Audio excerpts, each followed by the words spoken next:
Washington DC, siège de la Banque mondiale. C'est à un véritable oral que s'est livré le chef du gouvernement ce vendredi. La Côte d'Ivoire, invitée en tant que modèle à ce panel de haut niveau de l'institution, le Premier ministre Daniel Kablan-Duncan devait essentiellement s'exprimer sur les leçons que le pays tire après une crise comme celle qu'elle a connue après la présidentielle de 2010 et le rôle que joue le secteur privé en Côte d'Ivoire.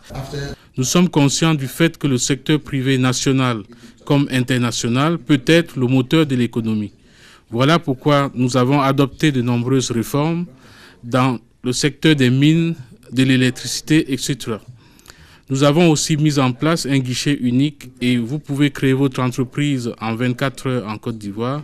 J'ai même demandé que le CPC puisse, à partir de l'an prochain, le faire en 12 heures.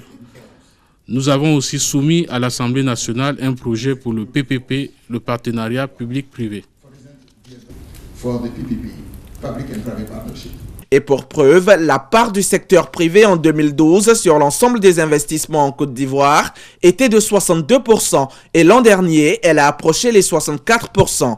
L'objectif de l'État est d'atteindre les 70% d'ici 2020, une performance saluée par tous. Le gouvernement de la Côte d'Ivoire, représenté ici par le Premier ministre Duncan, a fait du secteur privé l'une des pierres fondamentales, donc je dirais de la base fondamentale du développement économique en Côte d'Ivoire. Donc c'est pour cela, c'est l'une des raisons pour lesquelles nous avons invité le Premier ministre. Il faut dire également que la Côte d'Ivoire, comme vous le savez, a eu d'excellents résultats depuis la sortie de crise. Donc c'était également l'idée d'avoir quelqu'un qui puisse parler aux autres et dire écoutez, voilà ce qui s'est passé dans un pays fragile, voilà ce que nous pouvons faire pour avancer. C'est impératif pour les gouvernements et aussi pour les organisations internationales pour assister, pour encourager le secteur privé pour l'investissement.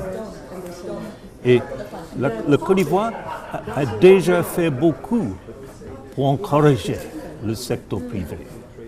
C'est un bon exemplaire pour les autres pays fragiles. Et comme leçon, le Premier ministre n'a pas manqué d'ajouter à la fin de sa prise de parole que la Côte d'Ivoire a choisi le travail et le travail.